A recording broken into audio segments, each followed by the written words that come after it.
mbégte ak kontaante jàkkaarloog suñu mbokku taskatu xibaar yi di leen yëgal xew-xew bu mag bu ñuy amal fii ci diwaanu Thiès le 14 le 15 ak le 16 décembre 2023 nee naa leen bu fekkee réew mi dafa am benn destination nañ jàpp ni autorail bi moom saxaar si fii la fas yéene riire à partir du 14 15 ba 16 lan lañ nar a def ñun ay taskatu xibaar lañ Thiès la ñu juddoo bu dee sama genre yi ñi ci des mën nañoo juddoo feneen mais Thiès la ñuy liggéeyee seen wërsëg fii lañ ko yaakaaree Thiès mooy suñu lépp dama koy faral di wax judduwuñu Mars judduwuñu planète Jupiter fii la ñu yewoo c'est normal que bu fekkee réew mi dañoo toog ba benn instant ñu ne violence baa ngi bëgg a gane si te ñaaree dañuy wax lu dul jàmm moo ko gën ñu ne ku bëgg a xam lu ñàkk jàmm di saf solo sa dàll nga dem réew ya ñàkk jàmm boo ñëwee doo ko yéene sa réew moo tax ñu ne ci suñu journée bi dañoo jël benn thème bu am solo rôle ak responsabilité taskati xibaar ci wàllu présidentiel ñu dañoo bëgg fii ci diwaanu Thiès ñu daal di fii def appel à la paix afin que élection présidentielle bi nga xam ne dinañ ko amal 25 février 2024 buñ ca noppee Sénégal nii ñu ko suñu maam yi bàyyee ñu bàyyee ko noonu appel à la paix boobu dafa am solo bu baax ci ñun taskatu xibaar parce que ñun lii mooy suñu liggéey amuñu leneen bu ñu noppee wax rek am problème bu ñu noppee bind am problème moo tax ñun li yëngu réew mi waxta jóge ci ñun moo tax ñu ne ñun tamit à travers ces journées dañ ciy jouer suñu partition beneen pàcc bi ñeel taskatu xibaar yi ñu bare am nañ chance couvrir présidentielle ñenn ñi sax ñoo ngi couvrir présidentielle mais xamuñu nu ñuy couvrir présidentielle ñun ñu ne ci suñu bëccëg yi dañ cee bëgg a tàggat bu baax ñi nga xam ne ñoo di taskatu xibaar yi ñu xam bu fekkee da ngay couvrir présidentielle nan nga waree teniru en tant que journaliste loolu bokk ci suñuy programme mais tamit mu am beneen programme boo xam ne dañ ko teg mu ñeel immigration irrégulière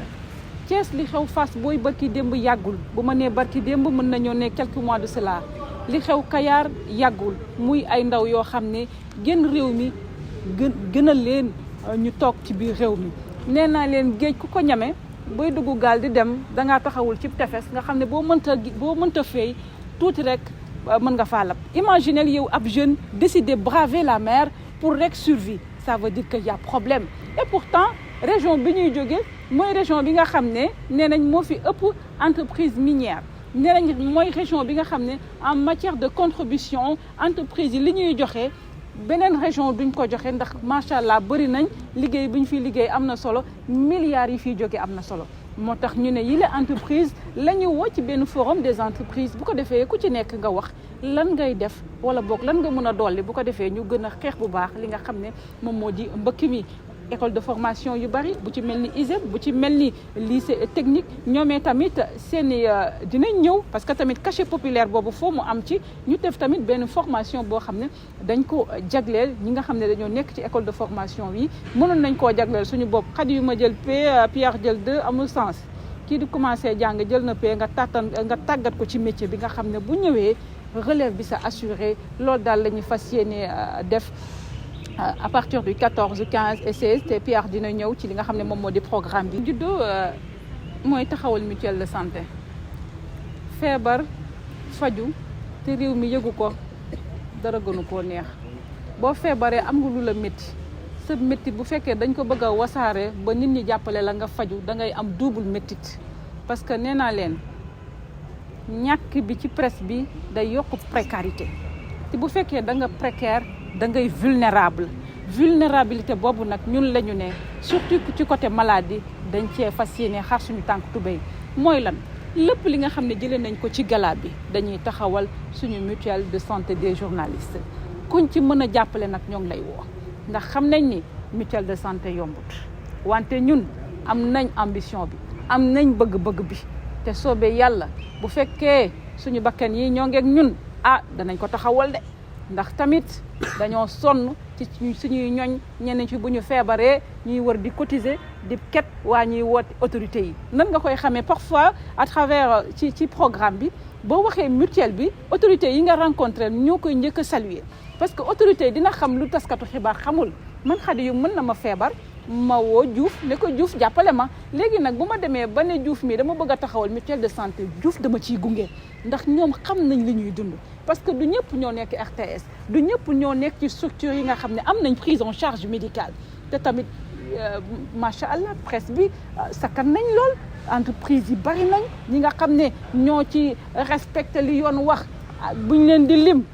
boo ci wàññee juróom mbaa juróom benn yaakaar naa ne di nga wàññiwaat bay bëgg a dee doo ci gis lenn parce que ñu bëri seen i ñooñ bu ñu feebaree ñoom ñooy gën a sonn moo tax ñu ne dañoo bëgg a taxawal suñu mutuelle de santé des journalistes buñ ko taxawalee bu ñu feebaree ñu mën a faju ndax feebar sutura la wante feebar boo xam ne boo feebaree nit réew mi yëpp yëg ko ba yow lal ba nga tëdd da ngay ne yàlla naa dee mais dafa am ñuy dund loolu feebar tëdd ci lalu hôpital bëgg sutura ne yàlla naa fi yem ndax bu ma fi yemul li sama jàngoro dina wasaaru ci réew mi ñëpp dinañ ko yëg te am na dund ba deeg sutura moo dund ba dee sa lépp nekk ne fan loolu nag la ñuy bañ moo tax ñu ne dañoo bëgg a taxawal suñu mutuelle de santé bu ñu jógee ci li nga xam ne rek moom moo di journée de la presse yi. budget bi c'est 65 millions de francs CFA. budget bi juróom benn fukki millions la ak juróom amul sama poche amul ci poche Pierre amul ci poche kenn ci ñun léegi mais on a mis un programme assez ambitieux ndax li ñu bëgg a def mooy loo xam ne mooy ñuy jariñ en tant que tel parce que tey mënoon nañoo def suñu benn conférence yemale ko fa mais conférence boo ci noppee mënoo cee taxawal mutuelle de santé moom moo tax ñu teg suñu budget de 65 millions de francs CFA di ci remercier partenaires yi nga xam ne jàpp nañ ci ñi nga xam ne saisiroon nañ leen lettre yaa ngi ci tiroir bi léeg-léeg ñu ubbi xool ko xam ne ni bés bi yegsi na nañ ko ubbi teg ko ci kaw table bi luñ ci mën a def ñu jàpp ci parce que réellement on en a besoin les entreprises qu'on avait saisies mais également les autres entreprises ñoo ngi leen di woo ñoom tamit ñu daal di ñëw jàpp bu baax ci bés bi les professionnels des médias de la capitale du rail ñoom tamit mbir yi seen bés la ñoo ngi leen di woo ñoom ñëpp daal ñu ñëw jàpp ci parce que tamit mbir yi suñu mbir la te yaakaar naa ni feebar faju amande ko ma ci woo doo ma ci woowaat ñaari yoon. À la suite de ma consoeur et présidente de l'association de la presse locale de Thiès, je voudrais un peu revenir sur le sens même de l'organisation de ces journées. Vous savez que le Sénégal récemment a connu des événements malheureux. Pratiquement beaucoup de citoyens se sont posés des questions sur l'avenir de ce pays. La peur a gagné la majorité des Sénégalais. Nous sommes certes journalistes, mais nous sommes citoyens sénégalais. En plus, il n'y a pas de dichotomie entre l'information et la sensibilisation. Nous avons un rôle d'informer, mais également nous avons un rôle de sensibiliser. C'est tout le sens même de l'organisation de ces journées, de l'appel prévu les 14, 15 et 16 décembre prochains. Et ces journées, il y aura un certain nombre d'activités. Déjà le 14, nous démarrons, la présidente l'a dit, par une session de formation à l'intention des jeunes confrères qui n'ont pas eu la chance de couvrir une élection présidentielle. Ça, nous le faisons en collaboration avec le CNRA, mais également avec l'ensemble des organisations de journalistes qui sont ici au Sénégal. Dans l'après-midi du 14, c'est le Forum des entreprises. Le Forum des entreprises, l'idée, c'est de rassembler toutes les sociétés qui sont sur le territoire régional, pas que les sociétés minières. C'est également l'occasion d'inviter la société civile, les organisations de jeunes, les élus, bref, tous les décideurs également, pour qu'on puisse discuter et essayer d'appréhender, même si c'est difficile, le phénomène de la migration irrégulière. La présidente l'a dit tout à l'heure. L'idée, c'est de donner un visage à la migration irrégulière à travers des témoignages, à travers des communications d'hommes qui ont eu l'expérience, d'éminents professeurs également, des directeurs d'institutions, d'enseignement supérieur, d'écoles de formation professionnelle, d'écoles d'enseignement supérieur également, pour un peu donner la chance ou bien montrer à ces jeunes-là qu'il est possible de rester dans ce pays et de réussir. Tout à l'heure, nous avons eu une audience avec le directeur, avec le proviseur du lycée technique de Thiès, mais quand il te parle de sa situation, de son expérience, tu te dis que il est possible de rester au pays. C'est ce genre de témoignage que nous voulons présenter le jour de ce forum qui va regrouper l'ensemble des écoles de formation d'enseignement professionnel, les étudiants en tout cas. On a fait le travail de sensibilisation auprès des responsables de ces écoles pour que les étudiants puissent participer à ce forum. Et au sortir de ce forum, un mémorandum sera rédigé et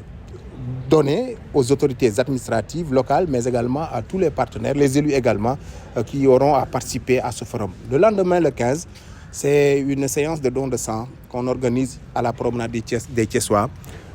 pour un peu venir en aide à la banque de sang de l'hôpital régional de Thiès. Vous n'êtes pas sans savoir que très souvent, les responsables de cette banque font appel à la presse pour faire passer les messages pour que les gens puissent donner de leur sang. C'est l'occasion pour nous, en relation avec les forces de défense et de sécurité qui sont à Thiès, de donner l'exemple.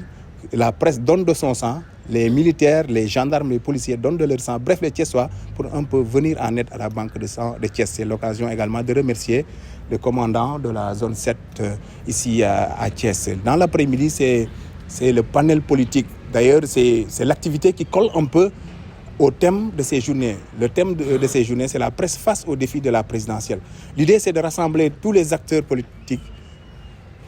de l'opposition, du pouvoir, la société civile, mais les citoyens simples également, pour autour d'une table, discuter de cette élection. Une élection, comme le disait le gouverneur Alioune Badara Mbengue, qui va influer sur les carrières des uns et des autres. Et là, la presse a un rôle important à jouer dans cette élection. Il ne s'agit pas de prendre position pour un parti ou une coalition. Il s'agit tout simplement d'inviter l'ensemble des citoyens, à partir de Thiès, de lancer un appel à la préservation de la stabilité du pays. Et savoir qu'après 2024, que chaque citoyen prenne conscience qu'après le 25 février 2024, le Sénégal doit continuer et le Sénégal va continuer. C'est le sens de l'organisation de ce panel politique.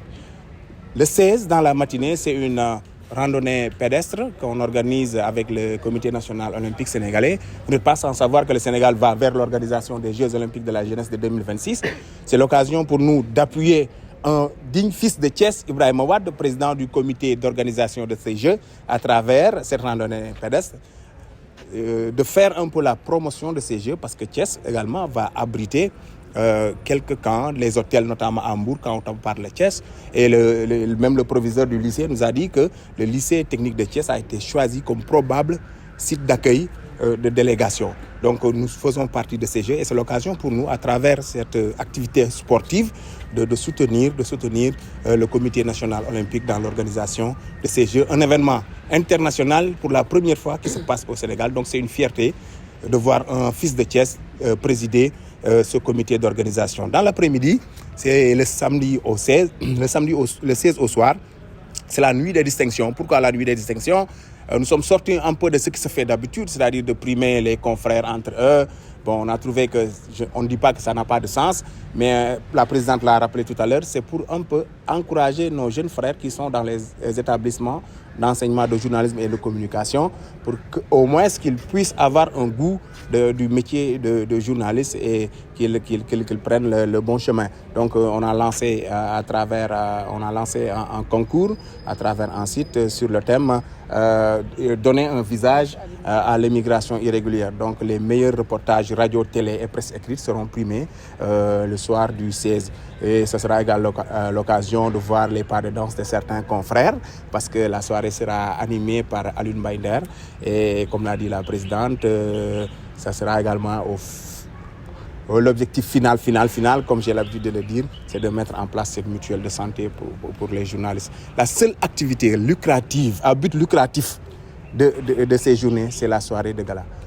Toutes les activités que l'appel, on appelle à l'ensemble des autorités du département et au-delà de la région de Thiès, de toutes les sociétés qui sont au niveau du territoire régional,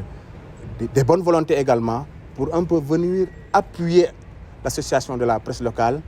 pour ces journées qui sont très très importantes, non seulement pour Thiès, mais pour le Sénégal tout entier. Je vous remercie.